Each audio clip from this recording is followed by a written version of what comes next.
Adoma, Kwesi began, his voice shaking with anger. You have stolen our children and sold them for your own gain. Do you deny it? Adoma, tired of running from the truth, bowed her head. I do not deny it, she said softly. The crowd erupted in a loud noise. Her father, Kwaku, stepped forward, his face a mixture of grief and fury. You have brought shame upon this family, Adoma. Do you even realize the pain you have caused? Adoma nodded, tears streaming down her face. I was selfish. I thought I was escaping poverty. But I see now that I traded something far more valuable than gold. I traded my children's lives. And for that, I can never forgive myself. The villagers, however, were not satisfied with her admission. Many demanded that she leave Oduro immediately, while others called for harder punishment. Some suggested that she should return all her wealth to the community, but even this did not seem enough to satisfy their anger. Mama Esi's name was also brought up, and a group of villagers decided to confront the elderly woman. When they arrived at her home, however, they found it abandoned. Mama Esi had fled, taking her ill-gotten wealth with her. With no one to blame, the villagers focused their attention entirely on Adoma. Determined to atone for her sins, Adoma made a bold decision. She would use the last of her wealth to help the village. She began by building a well in the center of Oduro, ensuring that every family had access to clean water. She repaired homes, bought seeds for farmers, and provided tools for artisans. Though some villagers accepted her help reluctantly, others outrightly refused. No amount of gold can erase what you have done, one woman said bitterly. Adoma persisted, hoping that her actions would speak louder than her past. Adoma's greatest desire was to find her children and seek forgiveness. She traveled to the city of Asanteko with a list of addresses Mama Esi had given her years ago. At each door, she begged the families to let her see her children, but the response was always the same. They are ours now. They don't know you.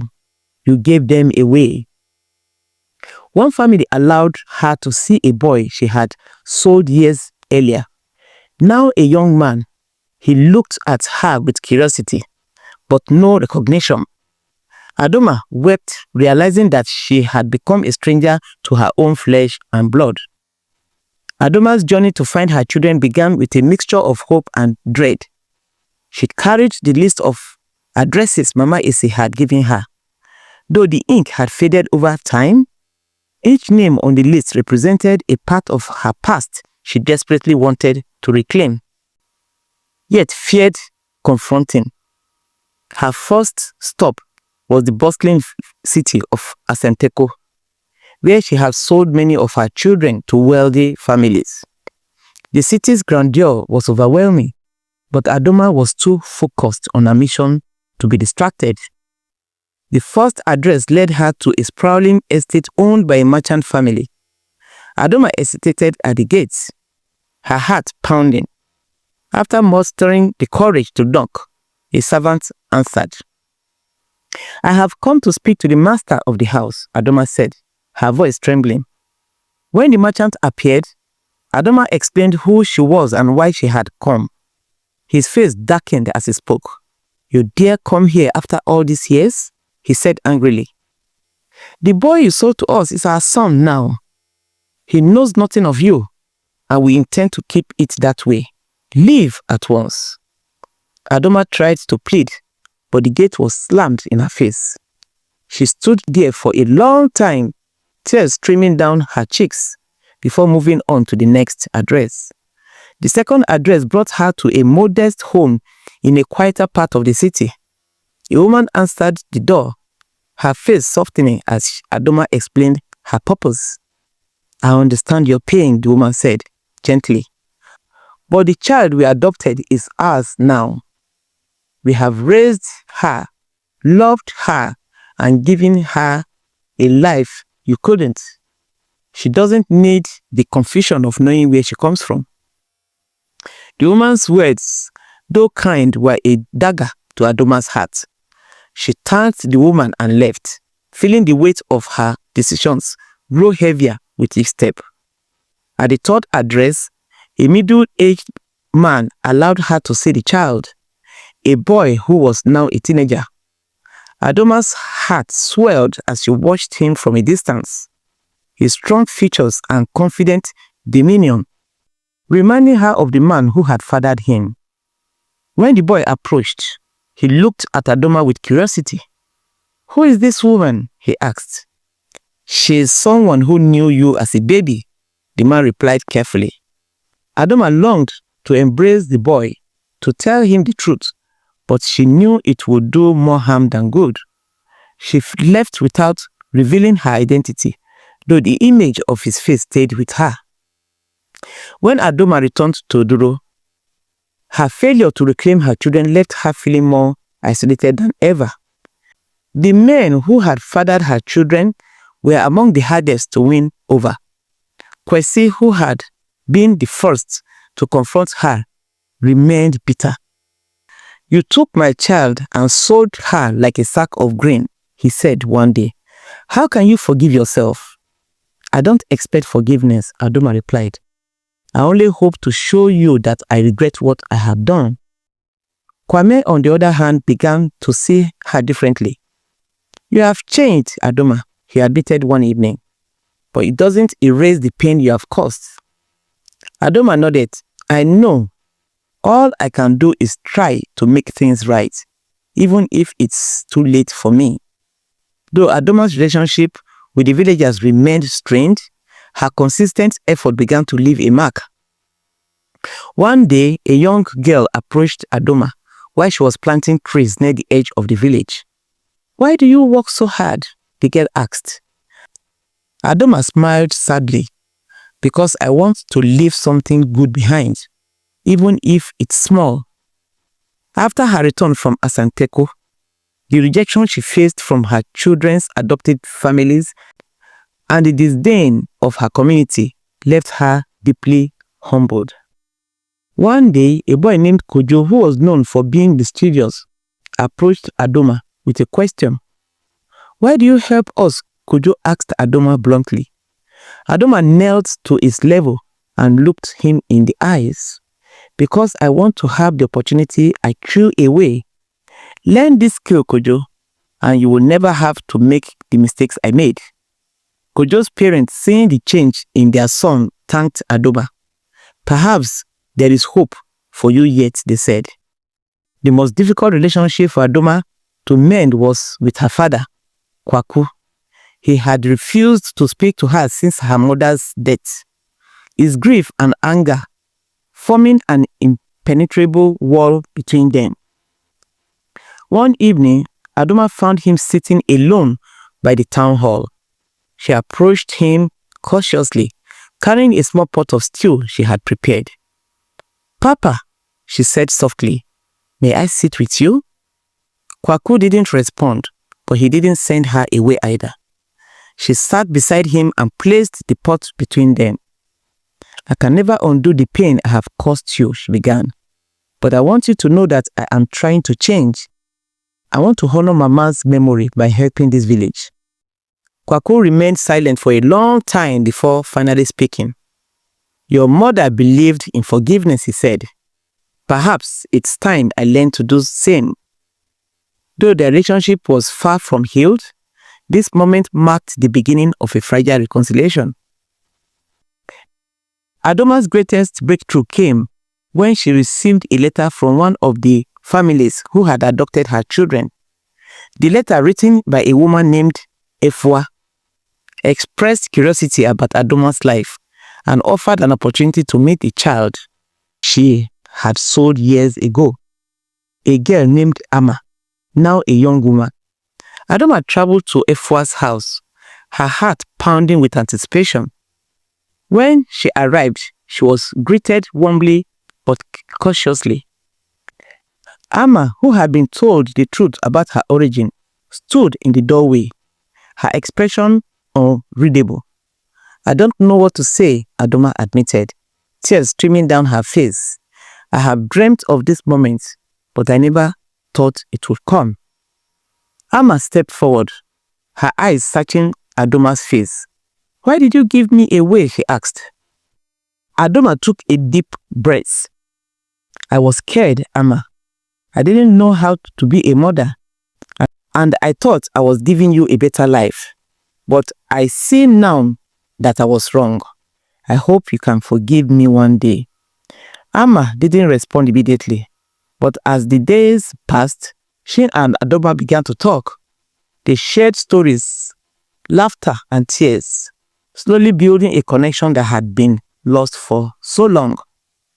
Though not all her children could be found, and not all were willing to forgive her, she had taken the first steps towards reconciliation. Adoma's interaction with Amma were tentative at first, as both women struggled to navigate the complex emotions surrounding their reunion. Amma, now 19, had grown up in a loving household with opportunities Adoma had never imagined for her children. She was educated, articulate, and fiercely independent, a reflection of the nurturing environment Abena and her husband had provided. Over the course of Adoma's week-long stay, Amma's initial reserve began to soften. She asked Adoma questions about her life, her decisions, and the circumstances that led to their separation.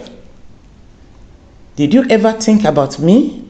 Amma asked one evening, her voice quiet and steady. Every day, Adoma replied, her voice breaking. Not a single day passed when I didn't wonder what you looked like, what you were doing, or if you were happy. I didn't deserve to know, but I couldn't stop myself from hoping. Amma studied her for a long moment before nodding. I think I can believe that, she said. Adoma shared stories of her own childhood, her struggles with poverty, and the immense pressure she had felt as a young woman with no support. She didn't shy away from admitting her mistakes, nor did she try to justify them. I was selfish, she admitted. I thought I was protecting myself, but I see now that I hurt the ones who mattered most. Meeting you has given me a chance to face that. Amma, though still processing her feelings, began to appreciate Adoma's honesty. By the end of the week, they shared a tearful goodbye, with Amma promising to visit Oduro someday. You have taken the first step, Efua told Adoma as she prepared to leave. It's up to you now to continue proving that you have changed. Back in Oduro, news of Adoma's reunion with Amma spread quickly. Some villagers saw this as proof of her sincerity, while others remained skeptical. Adoma knew she couldn't force their forgiveness, so she continued her work, determined to let her actions speak for themselves. Adoma's community workshop flourished, providing a space for women and children to learn skills that could sustain them. She started organizing village-wide projects, such as building a new market and creating a communal granary to store surplus crops. When a drought threatened the village's food supply, Adoma used her knowledge of trade to secure resources from neighboring communities. Her efforts ensured that no family went hungry, and the villagers began to see her in a new light. She's not the same woman who left this village years ago, one elder remarked. Perhaps she has truly changed. One of the most significant moments of acceptance came when Kwesi, the father of Adoma's first child, approached her. He had long been one of her hardest critics, but the sight of her tirelessly working for the village softened his stance. I have been watching you, Kwesi said one evening as they sat by the village well. You have done more for the community than most of us ever have. I can't say I have forgiven you entirely, but I can see that you are trying." Adoma looked at him with gratitude. "Thank you, Kwesi. That means more to me than you know." The final turning point came during the annual harvest festival. Adoma, who had been instrumental in organizing the event, was invited to speak, a gesture that marked the villagers' growing acceptance of her. Standing before the crowd, she spoke with humility and sincerity. "I know I can never undo the harm I have caused," she said, "but I hope that my actions today can honor the lives I once took for granted. The village gave me a second chance, and for that, I am forever grateful." Her words were met with applause, and for the first time, Adoma felt truly embraced by her community. In the years that followed, Adoma continued her work, though she gradually stepped back to allow young villagers to take the lead. She maintained correspondence with Ama, who visited Oduro several times and even brought her adoptive family to meet Adoma. These visits became a source of joy and healing for both women. Adoma lived out her days in quiet service, surrounded by a community that had once shunned her, but now celebrated her transformation. She became a mentor to young women, sharing her story as a lesson for all. When Adoma passed away in her old age, the entire village mourned her loss. Her funeral was a grand affair, attended not only by the people of Oduro, but also by Ama and her sibling, who had come to see Adoma as part of their extended family. Thank you all for watching.